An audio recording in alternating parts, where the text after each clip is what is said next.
let's say, a youth leader from Nyeri. I'm a lady who is very much concerned about social democracy and social being of our people.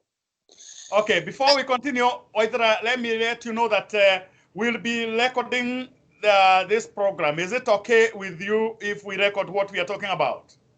Yeah, it's okay, it's okay. Okay, please, let's continue. Okay, as I was saying, my name is Oidera Maduru. I come from a very small village known as Gaine, or a small known rural, from Madeira, Keremokoyo. That is in Nyeri County. And I'm very much concerned about social democracy and social justice. I'm very much concerned about the education that our kids are getting, about the health. Do we have access to affordable healthcare? If I fall sick here in the village, where will I go to hospital? Can I get quality healthcare? Can my children or the children of any person in the village get quality education? Do we have enough food? Those are the things that I really, really care about. I'm also an aspiring politician. I saw Koira. Koira, you know, I'm the Nyeri women rep. Not yet, but that's a good prayer. Those are very good wishes. So this is Oidera. Let's talk about BBI. Let's talk about our country, Kenya. Let's talk about Africa and ourselves, our lives. And let's ask ourselves questions like 60 years after independence, why are we still getting food aid? I mean, we lie in the tropics. Those countries, Sweden, the country up there, which they get winter for 6 months in a year, they don't import or get food aid. As we're in a place where there is good rainfall, the soil is okay, the sun is there all year round, we are still getting food aid. Let's ask ourselves why. Let's also ask ourselves as we go on, why are we in a country where you need money, lots of money to give your child quality education? You can just walk into a local primary school and expect your child to get quality education. Let's ask thank us. you very much. Now, Oidra, now that you've mentioned education, I can see our viewer from Germany. She's asking, please, that girl looks so beautiful. Can we please start from she looks a nice young lady. And Mr. Kwira, as you have always promised, you'd be bringing us young, nice, motivational speakers. Can Waidera take us through her educational background, if it is possible? Okay. Currently, I'm pursuing my Bachelor of Communications. I have a diploma in mass communication, which I cleared in 2011. I worked as a journalist. Right now, I run a foundation called Impact 254. I'm also an alumni of YALI, Young African Leadership Initiative. That's a program by the US government. And I went to Nyeri Baptist High School, and that's my small education background. Lovely, lovely, lovely. That is so nice. Waidera, if I remember, I think it's like 5, 6 years ago when I happened to meet Waidera amongst other young people who truly inspired me to want to be very, very, very, very near the young men and women. Currently, we have been hearing what is happening in Kenya. I'm told very, very many young men and women have graduated from colleges, universities, and what have you. And it's like there are no jobs in Kenya. Is it true, or that is a misconception? That is very true. That is very, very true. Actually, Koila, yesterday I was talking to a group of young people and I was telling them the problem is actually that there are no jobs in Kenya. I mean, we still have so many issues to solve in this country. There are so many jobs in agribusiness, in manufacturing, but we can't get into these spaces because one, we don't have capital, no one is investing, we don't have industrialization. But the biggest problem in Kenya is our system of education. During apartheid in South Africa, there's something that they called Bantu education. Remember Bantu education, where Sure. Black South Africans were taught how to read and write and just be good clerks in the Mzungu farms. What we have in Kenya today, or what we have been having in Kenya and in most African states, is just an overglorified Bantu education. Where Koira, you go to Nairobi, University of Nairobi, you graduate with a degree in civil engineering. University of Nairobi is it's the best university in this region, you know? Our engineering department is international, it's a good institution. But you come out here and you start doing kazi ya mjengo, you know, because that is what you have been conditioned. You are 16 years of education. You have been conditioned that you can only be employed. That's how our government works. No one actually tries to solve our problems, our immediate problems. No one tells us, or we never sit down and say, why are we taking our children to school? No, we never discuss. So are you telling me that most probably in the future, because we are in a country called Kenya, and this country called Kenya, it's like we had things laid down for us back from independence. We have come all the way to where we currently are. Tell me, when I was growing up in the 50th, 60th, I used to hear us being told we are the leaders of tomorrow. Yes. Today, I have my great-grandchildren who are still not very sure if they are the leaders of tomorrow. What is this that Waithera and her ills, people like you, what is this that you think we can do differently in the country other than what is happening today? One, we must tell our true story. We must go back to 1947 when the Mau Mau went to the forest. And even way before that, when Akina Wahinga Mekachiriwa Menza. We must go back there and ask ourselves, what were these people fighting for? Because I don't think Koira there is anyone who went to the forest fighting to go to school. Those people fighting for liberty. They were fighting for independence, not only what we got, political independence. They were fighting for liberty, for economic independence, for them to be equal men and women, to live their lives how they want. But after independence, what we got is just a black government, a black Muzungu colonial government. The education remained the same. The producers remained the same. So we will go to school to work for these people, for the producers who are not us. Ask yourself, who owns the big lands? You know, we can't live without eating. Where do we buy our food? Who sells us our electricity? You know, where do we buy our fuel? After Patrukana, who is drilling that oil? You know, we have to go back to 1947, way back before 1952, and ask ourselves, what were those people? What were they fighting for? Why did they go to the forest? Because we have to get it right. The seeds that were planted at independence were the wrong seeds. So do you think we have a way of undoing what was done at independence as of today? Yes, we do. Please bring it up. Let me take you back to the BBI. We are coming before we get to the BBI, because it's one of our subjects. We'll be handling the effects of Corona in Kenya and in the world. We'll be talking about BBI, which I believe has a lot of meaning to you and to the fellow youth.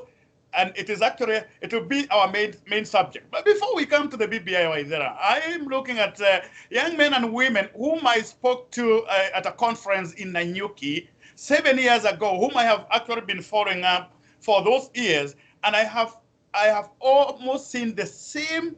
It's like there's some kind of a stagnation. Wow.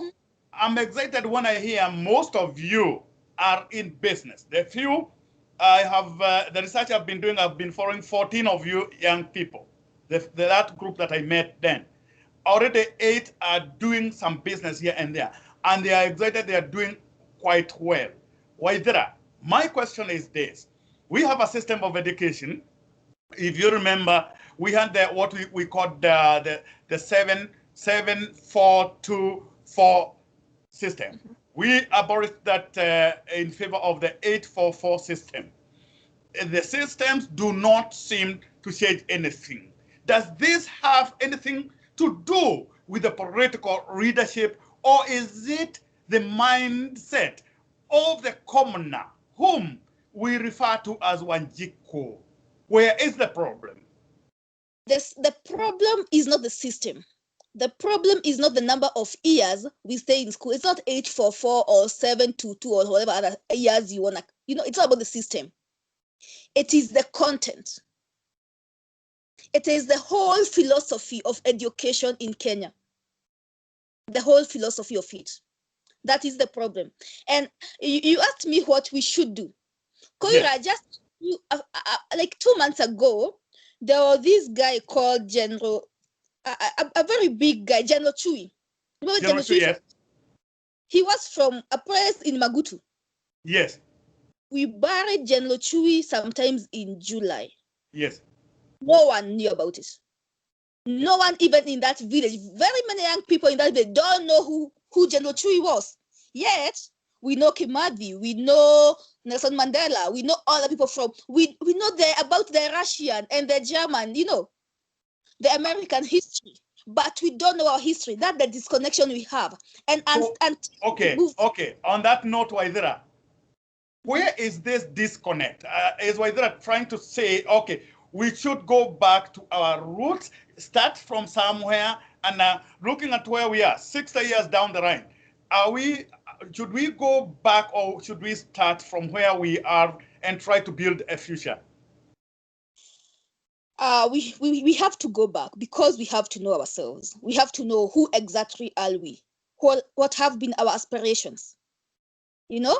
I have researched about the American system of education, and you find in you call it elementary.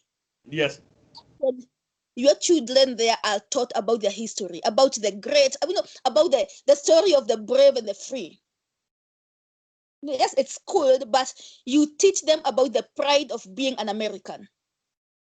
Yes. When in the education system have you been taught about the pride of being a Kenyan, about the pride of me being a Kenyan, about what does my village expect from me? Continue, Waithera. I can hear you. Okay. We need to teach ourselves. It's not about the system. We need to teach ourselves and train our children. And we have to start from our history. We need to teach our religion, We need to ask ourselves, why do we pray to a white Jesus? I mean, he's Caucasian. The picture we have of Jesus is Caucasian. The Buddha, Wahindu wako na Mungu anawakaa. The Muslims, the Arabs have Muhammad who looks like them. Why is that only Africans have a white Christian, The black people don't have a God who looks like them. And we have to know that you have a mind, body, and soul. And if you don't control those three parts of you, there is no any single day that you'll ever work for yourself. So our system of education, you have to look at it from a historical perspective and a spiritual perspective, a religious one. We need to start with awakening. Africa and Kenya needs an awakening. Thank you very much, Waithera. And for our viewers and listeners, you cannot hear this anywhere else. Like I always tell you, we play the handball. Tonight, I have the only, and let me put it as I believe, one great young lady, all the way from Nyeri, the hope of the youth and the majority of the Nyeri people, Waithera Maruru. She is known to be what I call the controversial soul of Kenya. Waithera, let's come to this. I am told in Kenya, 67% of the population are the youth. What is your take on that? That's very true. Yes. So, 67% of Kenyans are youth between the age of 18 to the age of 40. Yes. What does that tell us? Mr. Githinji says, I like the debate. Mr. Githinji, we are on Skype. We are with Waithera Maruru. And she's such a great lady. You better join the conversation as we play the hardball. So, Waithera, today, we have had to go what I would call political mutation. Going back to the 60th, between after the independence, we had we had the Jomo Kenyatta government. As the governor or the president, he with the Jaramogi's and everything else, we went up to a stage whereby we made Kenya a single state, single party state, KANU. Come all the way for 24 years with Mr. Moi. We didn't know any other party but Kenya, but KANU.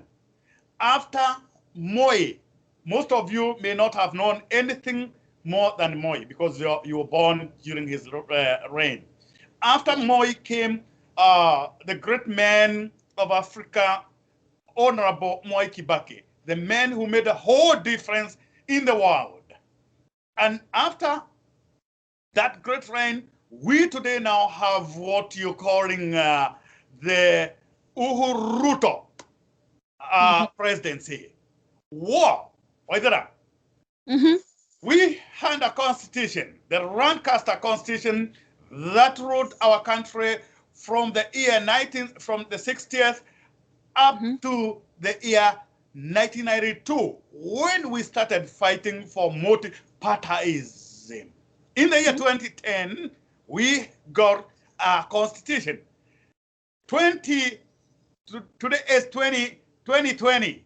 You guys are talking of something else. Waithera, can we talk about what I'm hearing Kenyans call the Big Boys Initiative? In other words, I hear you people call it the BBI.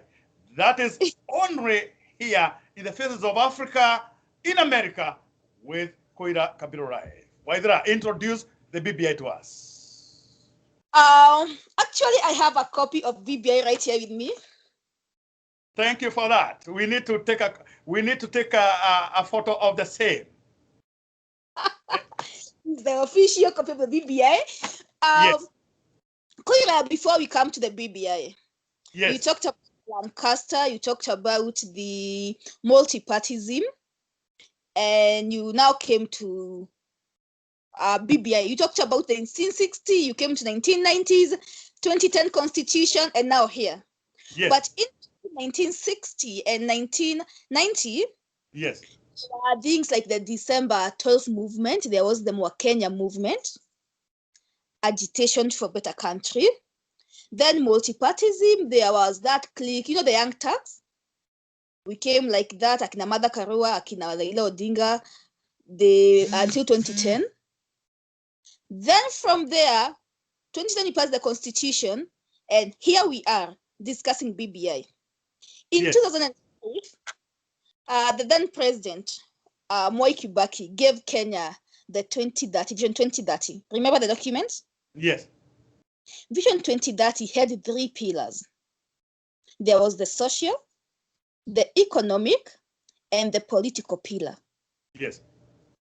And the political pillar, it's basic. It was supposed to bring Kenya to an inclusive society.